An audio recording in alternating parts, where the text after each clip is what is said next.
The best record in baseball and the team that just swept the Dodgers all reside in one division. It's the NL Central. Step up to the plate. It's the Locked On MLB Squad Show.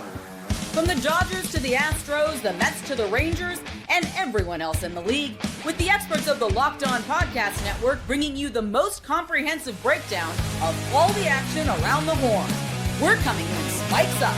No hurt feelings allowed, so squad up. Welcome into the NL Central squad. My name is Jeff. I'm one half of Locked On Reds. My other half, Steve Offenbaker, some say the lesser half, is with me as well. And JD Hafford from Locked On Cardinals. And then you got Chuck Freeman, Locked On Brewers. Sam Ober, one half of Locked On Cubs. And we've got Gary Morgan, Locked On Pirates. And gentlemen, the NL Central was a kerfuffle early on in the season. We didn't know who was the best, but we knew that we were all very good in the eyes of the NL race when it comes to the playoffs. Now it seems to be two teams. It's the Cubs and the Brewers, just like we all kind of figured would happen, because it's always the Cubs and the Brewers, it seems, or at least here in the last couple of years it's been. The Cubs just won the trade deadline. They just swept the Dodgers. They're living large, Sam. Yeah, it's been about as exciting of a week, I think, as we've had since hosting the show. It was really the antithesis of last year's deadline, where we were a game back from the Brewers and basically did nothing at the deadline except acquire Andrew Kittredge. And, this year, I don't know if it was because of the lockout. I don't know if it's because the market fell the way they wanted it to fall. But you add Gausman, you add Clay Holmes, you add Zephyr Johns, you add Tyrone Taylor. And all of a sudden, a pitching staff that looked like it was going to limp to the finish line now looks like a strength. And the buzz at Wrigley this week against the Dodgers, I don't know how much you guys got a chance to catch of it. Probably not a lot because you have your teams playing at the same time. But it was electric, and the Cubs swept pretty handily. Like even Wednesday's game, it was close on the scoreboard, but the Cubs were up 7-1 most of it. And I'll say this, I think I've been accused of being very pro Brewer on my show. I'm very complimentary of the Brewers. I always respect what they're doing. For the first time in a long time, I really think we got a shot. I know 5.5 games is a lot, and maybe it would come in a playoff series. Maybe they don't catch up with the regular season, but I really think the Cubs match up with them now and are playing some of the best baseball they've played in years. It's amazing to see that they beat up on the Dodgers, including Tarek Skubal, who we thought, Chuck, was going to be pitching in Milwaukee. Yeah, but apparently the Brewers didn't want to give up Logan Henderson in that deal. That's the kerfuffle.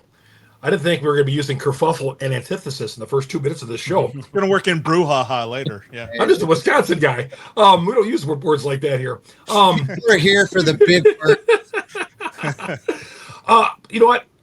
I am more. The Brewers have a 5.5 game lead on the Cubs, and I just worry that people are looking ahead and say, "Oh, we got to stave off the Dodgers and get that number 1 seed." No, I think this division is far from over. That was impressive what the Cubs did this week. Now, I do think the Dodgers are going through one of their summer wounds. I did catch some of those games, Sam, and I just feel like the Dodgers do this every summer. At least they have last couple where they just they can't get out of their own way. And then you get to October, and then you can't do anything against them. But the Brewers right now, they got to keep winning. And they beat Pittsburgh. They got a tough weekend series coming up with Minnesota. It's going to be really tough with the rivalry in that series. But this division, by no means, guys, is Milwaukee's again with that lead that they have. The interesting part about this deadline was, the Cubs did a lot. The Brewers did a little. The Pirates also did a good amount as well. Like, Gary, did the Pirates sneak into the conversation for best deadline in the division? They addressed a need. It was reliever, and they went after it. Is that even legal? Not in Cincinnati, it's not. But no, it's not. I don't know. Some people are trying to pretend they got the best reliever on the market available. That depends on what you classify as available. Was Mason Miller ever really available? Then if not, okay, Weaver probably classifies as up there. But I like what they did. A lot of it is thinking ahead a little bit. I know many fans, at least in Pittsburgh, are pessimistic there's going to be baseball next year, but a lot of what Ben Cherington did will last into next year. Most of this team will come back, and if they can't make the playoffs this year with that team, that brings a whole other question to Pittsburgh. What are you going to change? Because everything's coming back. You're expecting growth from everyone. I don't know where you can add around the edges. So that's kind of where we're at right now. I feel like they did what they need to do to address the obvious issue with the team. Might be too little too late. And they can't put all three phases together at the same time to save their lives. Meanwhile, the Cardinals actually sold, unlike the Cincinnati Reds. And even in division, JD, like, are you worried about trading with the Brewers? Not rentals. I was whoever wanted them and was going to give up the best offer. I didn't care where they went, but you better get something in return. Nice. And I was pleasantly surprised with what the Brewers were willing to give up for two rentals with JoJo Romero and Dustin May. And again, these are prospects, so they could fall flat and never make the big leagues. That could happen too. But on paper and just from the numbers you've seen from them, one of them's 18, one of them's 22. They seem like exciting talents. The one guy, Ragsdale, hit a home run in his first at bat with the Cardinals organization. So all of a sudden, he's the new Albert Pujols to a lot of fans. Like, they're so excited. Oh my gosh, this is the greatest thing since sliced bread. But it was something that they needed to do, and people were getting pretty impatient, wondering why it was taking so long to move these guys. And I try to be honest with them, like, dude, there's a tier to this thing, and you got to remember how good is Dustin May and JoJo Romero in the eyes of the rest of the league. And it was going to take a while before everything got down to where those guys were going to be somebody people wanted. And Milwaukee ended up giving up the best offer. So I was happy to do business with Milwaukee. I was happy to do business with the Reds to help us get through the rest of the season by letting us have Caleb Ferguson for a couple months. That was nice of you, because we didn't have any other lefties, because we just traded Romero, and Justin Brule's not good. So I appreciate all of you guys for being there when we needed you. The red side of that business, I'm picturing Creed Bratton spelling that on a sheet of paper, Biznus, Steve, because that's really what the trade deadline was for the Reds. They didn't make their first trade till 5:58 p.m. Eastern time, and all three of the trades that they made were ridiculously horrible. It's no question the Reds had the worst deadline of the bunch.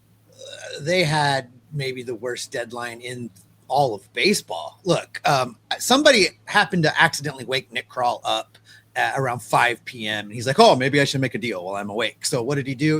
He sent Caleb Ferguson to the frickin' St. Louis Cardinals. Now look, we got $250,000 in international bonus pool money. So we are going to have a international guy that is going to curb stomp you all in 2031, right? That's what's going to happen.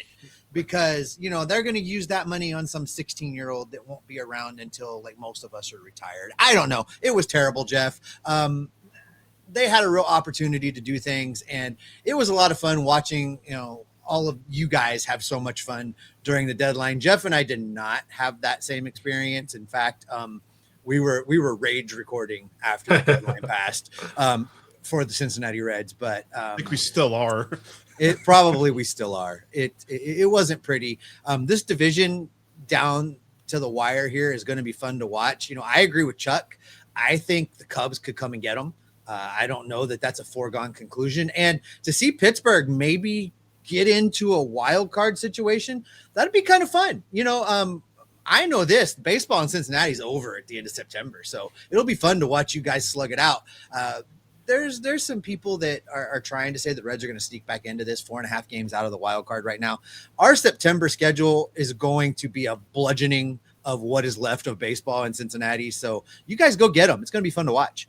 There are 2 weeks in the month of September, 2 straight weeks where the Reds play the Dodgers, the Brewers, the Dodgers, and then the Brewers. It's like the most ridiculous 2 weeks I've ever seen. And the month of September is just going to be it's horrible where the Reds are headed right now. But the good news is Bob Castellini, he interrupted a post-game presser the other night to say that this team is full of leaders and winners.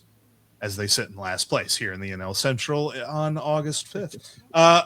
Look, I know this. There's Bob definitely thought he was at Walmart, by the way. He had no I don't know idea how where he found that was. press conference. Yeah. Yeah. Anyway, more on that over in Locked On Reds. When it comes to this division, the race for the top is interesting. There's also a race for an award that we'll get to coming up next.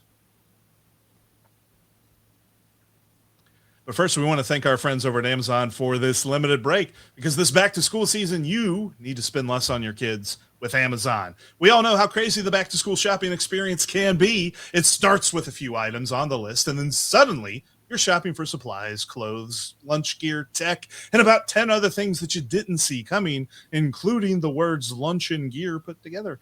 It adds up fast. The school supply list can get a little bit crazy, because when you're looking at it and wonder if, shopping for one child or maybe you're opening up a small business. I didn't realize that first graders required this much inventory. Shopping like this can get out of control if you're not careful. Or when the school says your child needs a calculator, headphones, a tablet, and about 10 other things for class, and somehow you're buying another one before the semester is even halfway over? Since when do kids need so much tech for third grade anyway? Remember, with Amazon's low back-to-school prices, just spend less on your kids, because every dollar you don't spend on them is a dollar you haven't spent on them. Shop back to school at Amazon and spend less on your kids. Thanks for making this NL Central Squad show part of your day. We got you covered all throughout the National League Central, whether your favorite team is the Reds, the Cardinals, the Brewers, the Cubs, or the Pirates. Every single day you can find content on your team. And guys, I think we're kind of beating around the bush a little bit. Let's call it Cubs or Brewers. JD, we'll start with you. I love being on the spot there. Man, dude, it's tough, because I like what Milwaukee, they just figure out ways to win, but man, the excitement, and Sam was talking about this. I watched that Dodgers Cubs series because I just wanted to see what it would be like at Wrigley with all of that on the line and coming off the win at the deadline. And that was a lot of fun to watch. And don't tell my Cardinals fans that, I said good things about the Cubs. They'll hate me for it, but man, it just feels like they got a lot of momentum right now. But again, we've still got 2 months to go in the season, right, so a lot of things can still happen.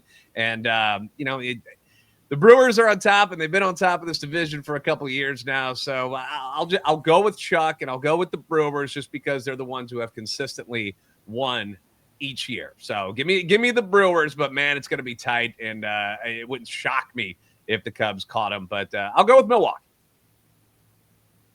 Chuck, sure, what you got me? If Sam and I don't go with our teams, our fan base is going to kill us. So, but I do like Milwaukee anyway. I do Milwaukee. I do think that the Cubs have got a lot of talent, but Milwaukee, they got a great manager, terrific pitching. As long as everybody can stay healthy, and they need to get some. There's some guys in this lineup who got to get going a little bit, but the Brewers just never sustain any long skids. A bad series for them, or a bad road trip for them, is 3-3. Most of the time this year, they'll go 4-2, 5-1 on a road trip. And right now, they've been kind of playing 500 ball in the last couple of weeks. 26, 27 games over the 500 mark. But still, it's been enough to hold off the Cubs right now. We'll see as once we get through the dog days of August and into the September. I think. Sorry. Go ahead, Jeff. I was going to say, you talk about your fans having backlash on you. That includes your manager, because he even asked to be on the podcast recently. Oh yeah. At the press conference the other night, he asked me if I was. Well, he asked me if I was one of these guys that hates the Brewers or likes the Brewers. So I do like the Brewers. Now we know you made your. That's so cool. And then he asked. He goes, "How come you never asked me to be on the podcast?" And I said, "Well, I got to ask these media relations guys over." This is after the press conference, and he goes, "No, just let me know when you want me on, and I'll come on your show." And of course, I'm sure the media relations guys weren't happy about that. Get him on. I want to watch that. Oh yeah. He told me he's going to give me some inside information. I said, "Man, if you give me some inside information, Nick, I'd have him on my show." Yeah. Well, That'd be fun. Yeah. Hey, listen, you can only have one Brewers manager at a time. Yeah. Well, yeah, but he's never come. He's never come on my show. The other one. I don't think he knows I exist. I was just gonna say, so the Cubs at the end of the month with the Brewers, they play basically 7 times in 10 days, and I think if the Cubs could get that 5.5 down to like 3 going into that, that would be huge. And I really think the big series is going to be like Chuck was talking about earlier. The Dodgers always go through that summer swoon, and last year they went through it versus the Brewers. The Brewers won all 6 games, right, Chuck, versus the Dodgers last year? Yep. And this year the Cubs got a sweep, and now next week the Brewers go to LA for 4, I believe. Yep. And the Dodgers can't lose that many more games. So if the Dodgers could get hot, help out the Cubs a little bit, the Cubs could get this thing down to like 3, those 7 games in 10 days, one at each park, 1 series at each park will be electric. I look forward to watching that math change every single day for the next week. It's gonna be fun. And the Brewers got to go to San Diego right before that Dodger road trip there, so West that's not going Coast to be trip. easy. Oh, right. Yeah. I think right before, right after. Yeah, they go to 3 in San Diego and then 4 in LA. So Right. I'll take the Brewers. I think the Brewers will have a hard time falling that far back. Yeah, to let the Cubs catch FanDuel them. still is the Brewers pretty heavily favored. But I think the Cubs have a roster that's built to go deeper in the playoffs. Okay. I know that seems probably wrong to think, but I just think that the Cubs have more of a playoff makeup to their roster. well, the proof has been there the last few years because the Brewers have not done well in the postseason. I was gonna say that's a trigger word. Like, yeah. Brewers just don't do well in the postseason. Sam made an interesting case as to how it would be possible to overcome, the 6-game, 7-game deficit that they've got going right now.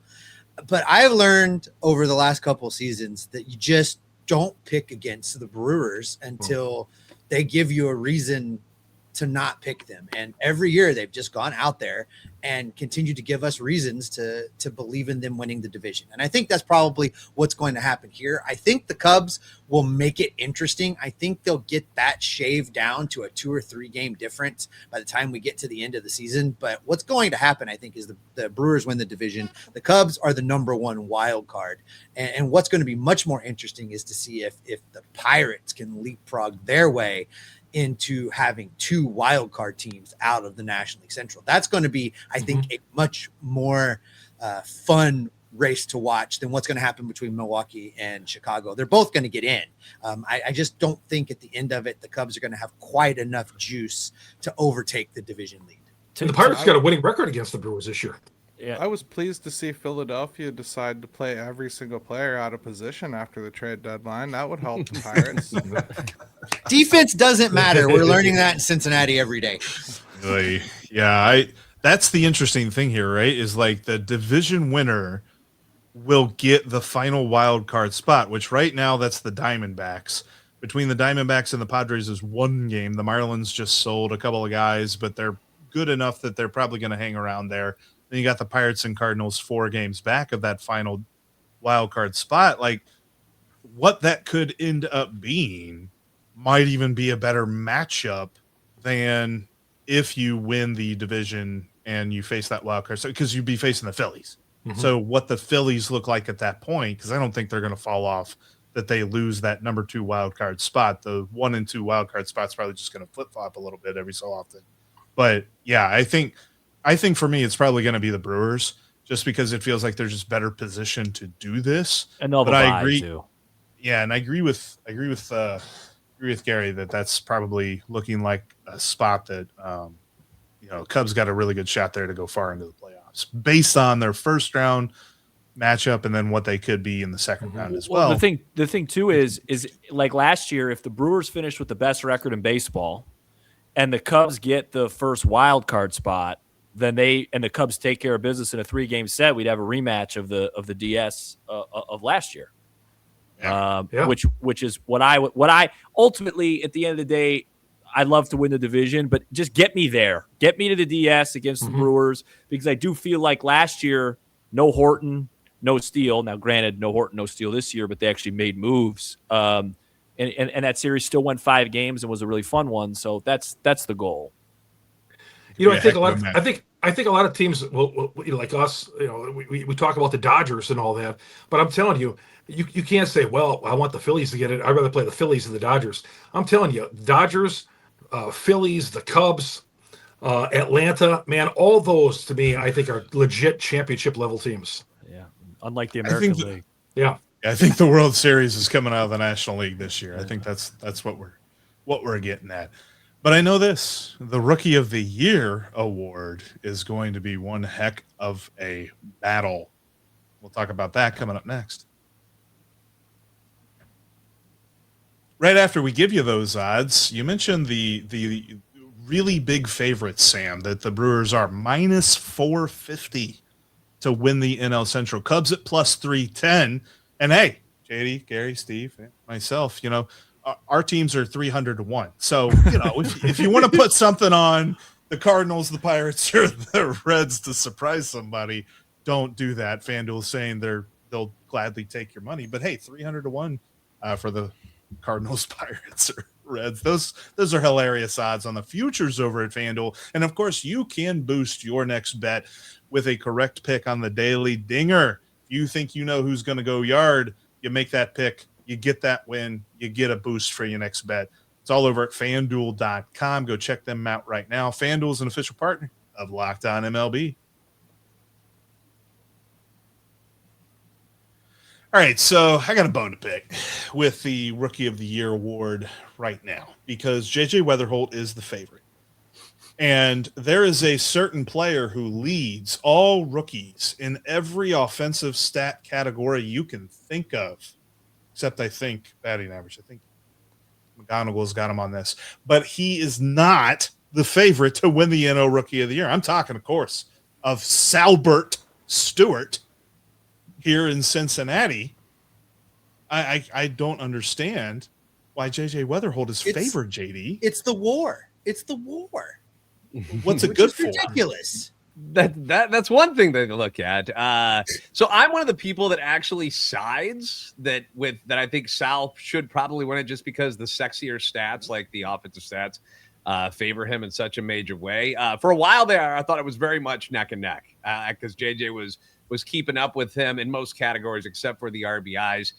They do take an effect or in the thought about where you guys play all the time, where Busch Stadium's like Death Valley now. Sam, back me up on this. You my gosh. It was the dumbest thing in the world. Like, I don't know why the ball doesn't fly there anymore. It was the weirdest series ever. The ball did not go anywhere. Yep. Yeah, it was crazy. And for whatever reason, it's not happening. It's not Sal's fault that he doesn't play in a horrible hitter's ballpark. But at the same time, if you look at through some of the stats and if, we can nitpick through this and go, hey, JJ should have 22 home runs, whatever. But he doesn't. The fact is he doesn't.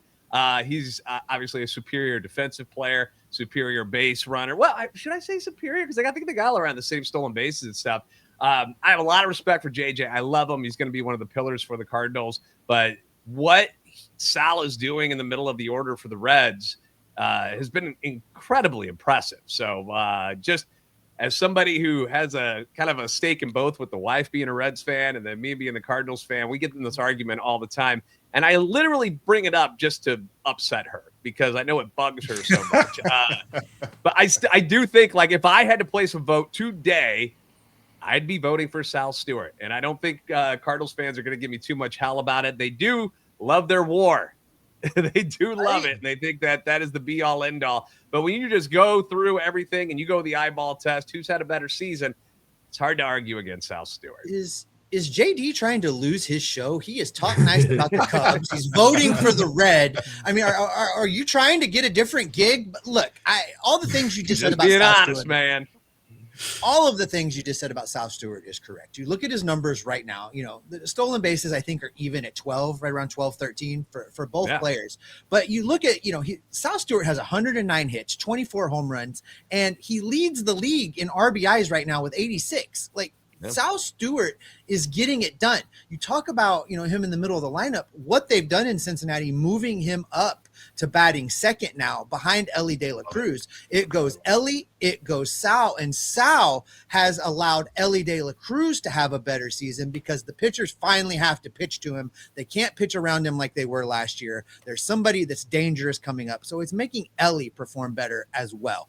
I love the impacts that Sal has had. You look across the board at what he's done and what he has been for this lineup. He has to be the rookie of the year. The war is because of defensive metrics. That's the difference here right now. And the Reds have moved. He's played some third base. He's played some first base. He's even had an appearance or two at second base. They're not really letting him just be good at anything. They're moving him around. I jokingly said just a little while ago, we don't care about defense in Cincinnati. Well, I wasn't joking. We don't care about defense in Cincinnati. Neither do the Bengals. They no, but hey, we're working on that. But that's a different show. We'll talk about that on another show. But Sal Stewart, I think at the end of the day, when we finally get to the actual voting for this, I think Sal Stewart's going to win this award hands down. There is a very interesting case because Baseball Savant does this thing. Now they say if you play all of your games in one ballpark, this is how many home runs you would have. JJ Weatherholt has 16, of course. It says that if he were to play all of his games in Great American Ballpark, he'd have 17. The interesting part about this is if Sal Stewart played all of his ball games at Busch Stadium 17, I don't know what number they're on, he would have 13 home runs. Yeah. But that's playing every single ball game there. That's not playing half your And we're games just there making or whatever. crap up though, because that's not real life. I mean, yeah, sure, That's true. Too. okay, But it also that's not real. That's not what has What's happened. And if JJ were to take advantage of the gaps at Busch Stadium and hit more doubles, then I would think he would get more votes, and that would impress me more. I don't need him to hit 22, 23, 24 home runs, but I need him to be plugging those gaps and getting doubles and driving a little bit more in than he does. I know he's a leadoff hitter, and he's been there the whole season, so he's not getting the opportunities because the bottom of the order of the Cardinals is poo-poo caca. They're terrible. But it's still, that's just the reality is that those are his stats. That's who he is. He's good at these things over Sal, but the overall offensive weapon that Sal Stewart has just been better this year. And I agree offensively. You can be mad at me if you want, Cardinals fans, but this is just speaking the truth. Go look at the stats for yourself. It's real. Doesn't there have to be a place for the defense, though? I mean, for real, I'm only saying this. Listen, Yeah. the Reds have maybe mishandled Sal. Let him play somewhere, whatever. But like, I would agree. We're talking about rookie of the year. I want the most complete player. I think Weatherholt's in. Plus, he's a hometown kid here in Pittsburgh, guys. So JD may want to lose his show, but I don't. So I'm going Weatherholt. I just checked. JD's down to 4 subscribers all of a sudden. How'd that happen? It's amazing. Hey, not to pivot here, fellas, but one thing we could all agree on is that speaking of awards on FanDuel right now, does anyone know what the MVP odds are? No, I know who it is. PCA and Shohei would be my guess. Dead even, minus 110 each. Yeah. As of recording time. Normally, I'd say it wouldn't be, but the fact that Shohei has quit pitching right now with his knee, and that it's just going to be purely about the hitting. That's why, yeah. PCA could sneak in there and get this thing. But again, defense really is why it factoring changed. in there as to why he's so much more impactful, because he's a dead nails awesome center fielder. 100%. I mean, like, it matters. Is he a That's why it platinum should glove? matter for rookie of the year too, for real. I mean, just not the back. He didn't win it last year, Jeff. I think this year he's got a good shot. And Sam, PCA, pretty good DH. We saw that on Wednesday. Yeah, I think I typically like the last time the Cubs had the MVP was Bryant in 16. Baez finished second to Yelich in 18. But I really want this one. Like I want Pete to be the guy to dethrone Shohei. Like Steven said, it's a little bit, it's because he's not pitching. Like I think if Shohei's pitching, it's almost impossible. But because he's not pitching, it's opened it up, and Pete's been, Bonds level here for 2 straight months with the defense, like Gary said. So it's and pretty he's cool. also something about PCA too is he's one of the most, like, I don't want to say hated, but people don't like him in other ballparks. I know. He's my least favorite player in the division. Which makes it great. That's what makes it fun. And then And Shohei, testifies, everybody yeah. roots for Shohei. Everybody's like, yay, Shohei, go. Yeah, Pete's got one of those. I mean, everybody hates up PCA. He's got one of Pete's those got a punchable personalities. face. I'm He sorry. does. Oh, the Well, I bat mean- drop the other day. Yeah. There it It's is. not as bad as like Yachty Molina, but I mean, yeah, he's not beloved. That's God, he's still in your brain, Steve. That's so sad. He's been But the retired thing for so is long. the guys that you root for, like, or the guys that like don't bother you that much, are almost the worst. Like I remember like Pujols, I'd be like, well, he's such a good hitter, and then it's like, oh my gosh, what am I doing? Like, there's Listen to us another talk one. about the good old days. Let's talk about the 2000 Cardinals. Here we go. Yeah. Hey, I'll say something Yeah. nice about the Cardinals You because JD did. If you look at his background, is that not like the best logo in sports? The Cardinals logo. The Cardinals? I think I'm it's not- my I'm not- it's my I'm favorite not gonna baseball jump on logo. that. I think it's the best. I don't know about Thank you, that. Sam. That's- Yeah, you're I welcome. don't He's getting a agree. Christmas card this year. Look at Yeah, that. kumbaya, kumbaya. I'll never We'll see bring- that dirty bird. The only thing they should get credit for is the fact that they finally were willing to put the Lou across the front of their shirt because, you know, places- You guys don't like the Cardinals logo? I feel like it's so baseball. Well, it's been around for 80 years, Yeah, right? it's a great logo. Yeah, I like the fact that some of these teams don't change it, and I like that. And, you know, Cubs logo is fine. You know, it's good. It's a good Yeah. logo. Yeah. But stands the test of time. Sure. yeah, but the Cardinals logo is pretty iconic. He's been a big a big fan of the Mariners logo myself, but that's just me. I gotta picture that. Oh yeah, the S. The M, I like the old Yeah. M. Well, not the old M trident looking thing. I like the compass, Okay. compass look to it.